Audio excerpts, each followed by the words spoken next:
بسم اللہ الرحمن الرحیم۔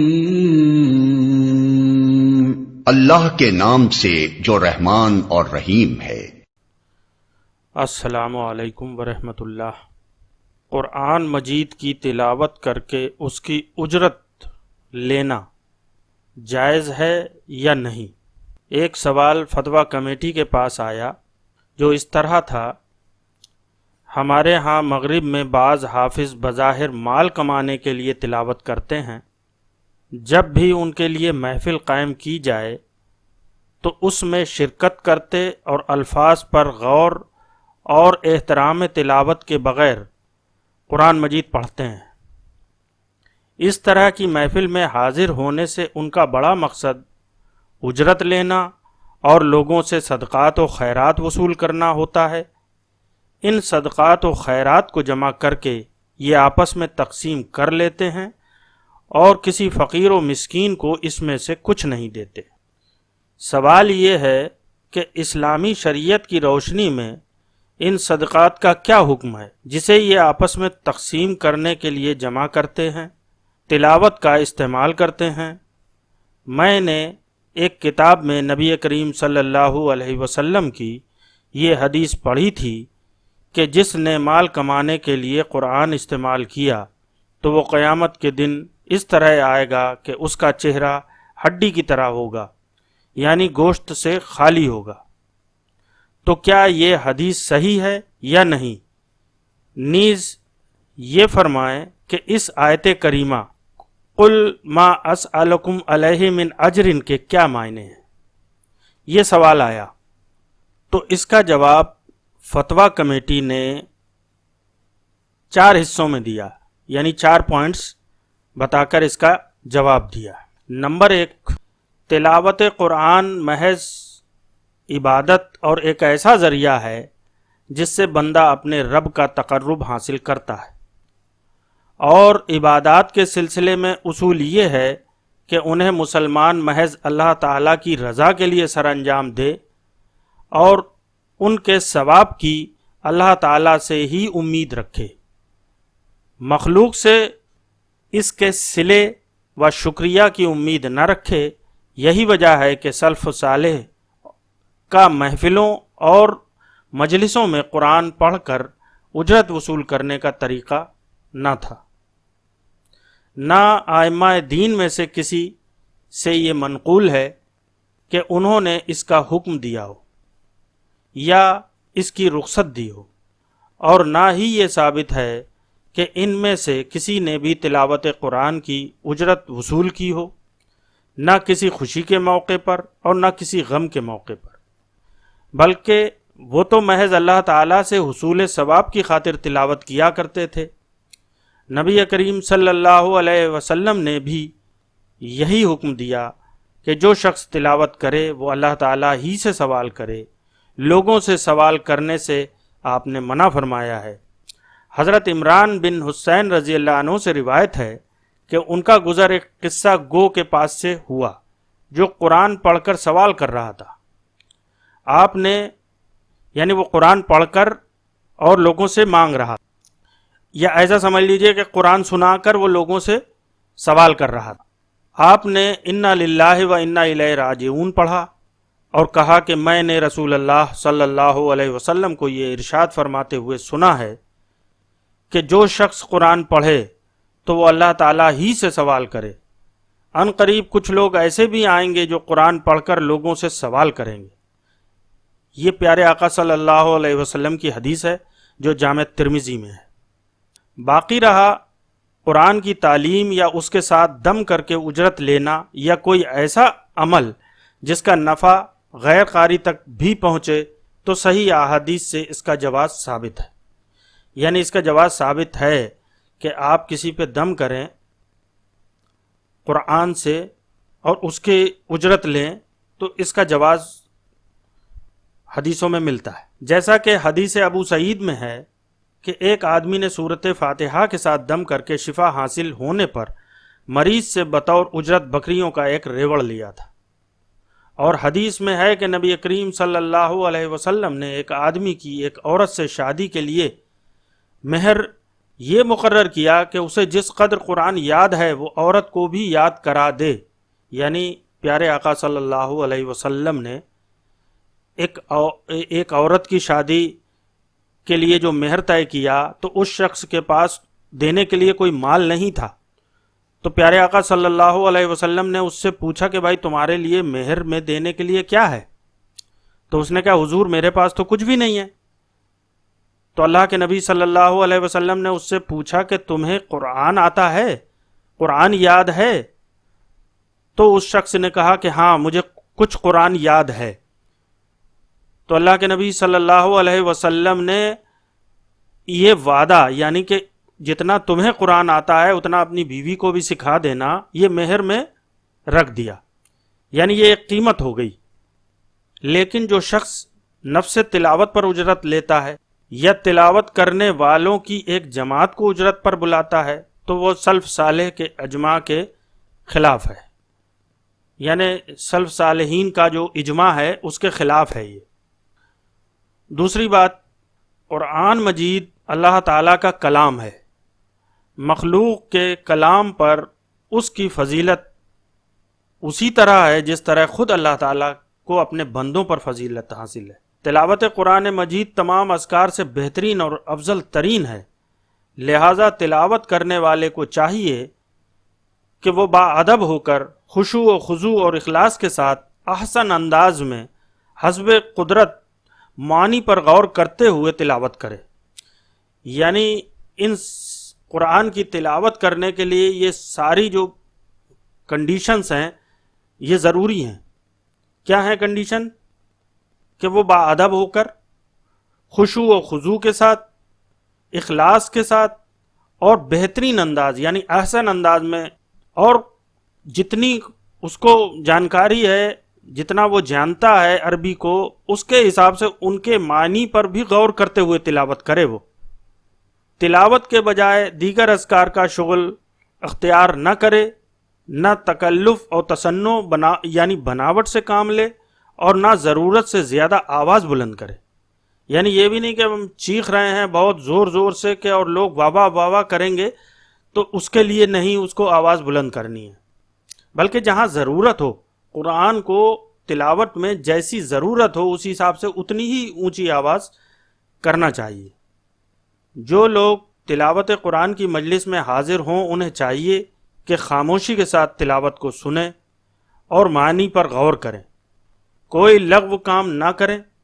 نہ تلاوت کے وقت دوسروں کے ساتھ باتیں کریں، اور نہ قاری اور حاضرین مجلس کو تشویش میں ڈالیں، کیونکہ ارشاد باری تعالیٰ ہے وَإِذَا قُرِئَ الْقُرْآنَ فَاسْتَمِعُوا لَهُ وَأَنصِتُوا لَعَلَّكُمْ تُرْحَمُونَ۔ اللہ تعالیٰ سورہ اعراف میں فرماتا ہے کہ اور جب قرآن پڑھا جائے تو توجہ سے سنا کرو اور خاموش رہا کرو تاکہ تم پر رحم کیا جائے، اور اپنے پروردگار کو دل ہی دل میں عاجزی اور خوف سے اور پست آواز سے صبح و شام یاد کیا کرو، اور دیکھنا غافل نہ ہو جانا۔ تیسری بات جو اس فتوے میں ذکر کی گئی ہے وہ یہ ہے کہ لوگ فکر و فہم کے اعتبار سے مختلف ہوتے ہیں۔ ہر مکلف پر فرض ہے کہ وہ دین اور احکام شریعت کو اللہ تعالیٰ کی عطا کردہ فہم و وسعت وقت کے مطابق سمجھنے کی کوشش کرے تاکہ خود عمل کر سکے اور دوسروں کی رہنمائی کر سکے۔ سب سے پہلے جسے سمجھنا، جس کی طرف مائل ہونا اور جس کی طرف دل سے متوجہ ہونا ضروری ہے وہ اللہ کی کتاب ہے، یعنی قرآن ہے۔ قرآن کے جس مقام کو خود نہ سمجھ سکے اس کے سمجھنے کے لیے اللہ تعالیٰ سے استعانت یعنی مدد طلب کرے، اور پھر حسب طاقت و قدرت علماء سے مدد لے، اور اگر اس کے باوجود کوئی بات سمجھ میں نہ آئے تو کوئی حرج نہیں، کیونکہ اللہ تعالیٰ کسی بھی انسان کو اس کی طاقت سے زیادہ تکلیف نہیں دیتا۔ مقدور بھر کوشش کے باوجود اگر کوئی شخص قرآن کو نہ سمجھ سکے تو اس کے یہ معنی نہیں کہ وہ تلاوت کرنا بھی چھوڑ دے۔ یعنی ہم جو کچھ پڑھ رہے ہیں اور ہم اس کے معنی کو جتنا ہم سمجھ سکتے ہیں اتنا تو سمجھ رہے ہیں اور زیادہ نہیں سمجھ پا رہے ہیں، تو اس کا یہ مطلب نہیں ہے کہ ہم تلاوت کرنا ہی چھوڑ دیں، یعنی قرآن پڑھنا ہی چھوڑ دیں۔ مقدور بھر کوشش کے باوجود نہ سمجھ سکنا معیوب نہیں، یعنی یہ کوئی عیب نہیں ہے، کیونکہ نبی کریم صلی اللہ علیہ وسلم نے فرمایا قرآن کا ماہر معزز اور نیکوکار فرشتوں کے ساتھ ہوگا، اور جو شخص قرآن پڑھتا ہے اس میں اٹکتا ہے اور وہ اس پر گناہ گزرتا ہے تو اسے دوگنا اجر و ثواب ملتا ہے۔ چوتھی بات جو اس فتوے میں ذکر ہوئی ہے وہ یہ ہے کہ فقیر کے لیے یہ جائز ہے کہ وہ اپنی اور اپنے اہل و عیال کی ضرورت کے مطابق صدقہ لے سکتا ہے۔ صدقہ کرنے والے کے لیے دعائے خیر کرنا مسنون ہے، لیکن قرآن کی تلاوت کر کے اجرت لینا یا واعظ و نصیحت کر کے مال و وصول کرنا یا برکت کی امید سے کسی کو مال دینا یا حصول برکت کے لیے کچھ لوگوں کو جمع کرنا جائز نہیں ہے۔ ابتدائی 3 صدیوں میں، یعنی شروعات کی 300 سال میں، جنہیں رسول اللہ صلی اللہ علیہ وسلم نے خیر القرون قرار دیا، مسلمانوں میں اس طرح کا قطعاً کوئی رواج نہ تھا۔ ارشاد باری تعالیٰ ہے، اے پیغمبر صلی اللہ علیہ وسلم، کہہ دیجئے کہ میں تم سے اس کام کی اجرت نہیں مانگتا۔ سورہ الفرقان۔ یعنی اللہ تعالیٰ نے پیارے آقا صلی اللہ علیہ وسلم سے یہ اعلان بھی کروایا کہ ان لوگوں کو بتا دو کہ میں جو کام کر رہا ہوں، یعنی تبلیغ دین کا کام جو کر رہا ہوں یا قرآن کو سکھانے کا جو تم لوگوں سے کام کر رہا ہوں، اس کی میں اجرت نہیں مانگتا ہوں۔ اس کے معنی یہ ہیں کہ اللہ تعالیٰ نے اپنے رسول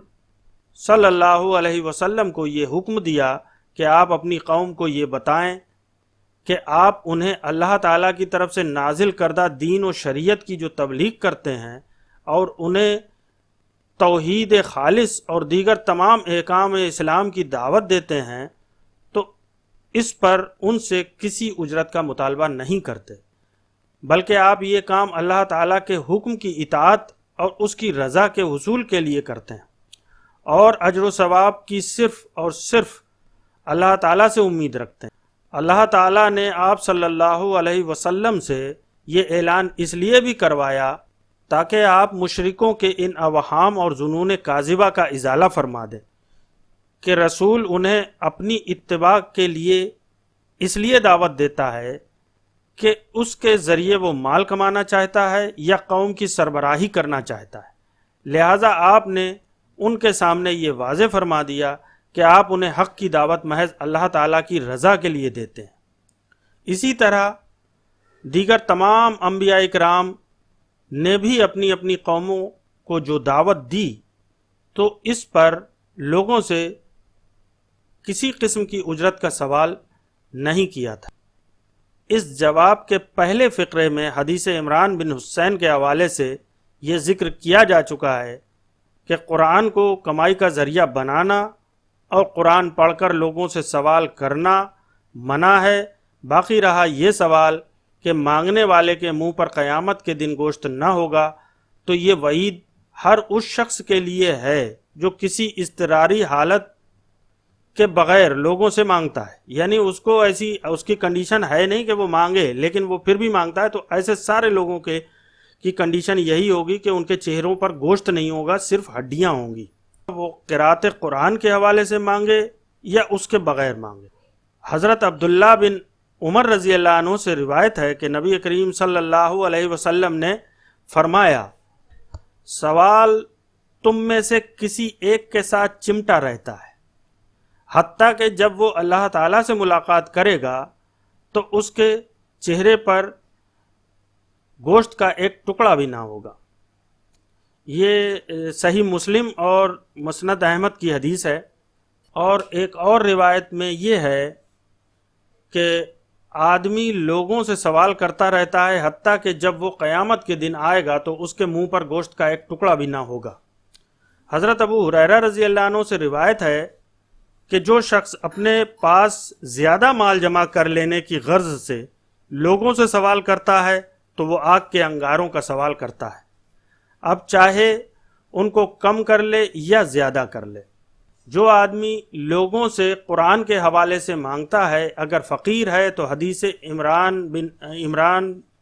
بن حسین کے مصداق ہے، اور اگر صاحب دولت ہے تو وہ ان تمام احادیث کے مصداق ہے۔ سوال میں مذکور حدیث کے الفاظ ہمارے علم کی حد تک کسی صحیح حدیث میں نہیں ہیں۔ یعنی یہ جو حدیث شروع سوال کرنے والے نے جو کہی تھی کہ میں نے کسی کتاب میں پڑھا ہے کہ جو لوگ قرآن کی تلاوت کے یا قرآن کے عوض میں اجرت وصول کرتے ہیں تو قیامت والے دن ان کے چہرے پر گوشت نہیں ہوگا، تو یہ حدیث کسی کتاب میں نہیں ہے، یعنی یہ حدیث صحیح نہیں ہے۔ اور باقی حضرت ابو ہریرہ رضی اللہ عنہ کی حدیث جو ہے تو یہ ان تمام لوگوں کے لیے ہے کہ جو لوگ بغیر ضرورت صرف اس غرض سے کہ ہم زیادہ سے زیادہ مال اکٹھا کر لیں، اس کے سامنے ہاتھ پھیلاتا ہے، اس کے سامنے ہاتھ پھیلاتا ہے، تو ہاتھ پھیلانے کا کام یا سوال کرنے کا کام صرف اسی صورت میں اللہ اور اس کے رسول کو قبول ہے کہ جب اس کو واقعی اس چیز کی شدت کے ساتھ ضرورت ہو، یعنی وہ مجبور ہو، اس کے بس میں کچھ بھی نہیں رہا اور اس کو بے انتہا ضرورت ہے، اب اس کو مرنے کی نوبت ہے، اور اگر اس نے نہ کسی سے سوال کیا تو اس کا یا اس کی فیملی کا خاتمہ ہو جائے گا، یا ان کو بہت بڑی دقتوں کا سامنا کرنا پڑے گا۔ تو اللہ تعالیٰ سے یہ دعا ہے کہ اللہ تعالیٰ ہمیں اور ہم سب لوگوں کو پیارے آقا صلی اللہ علیہ وسلم کے بتائے ہوئے طریقے پر، بتائے ہوئے راستے پر، ان کے احکامات پر، ان کی احادیث پر عمل کرنے کی توفیق عطا فرما۔ آمین یا رب العالمین۔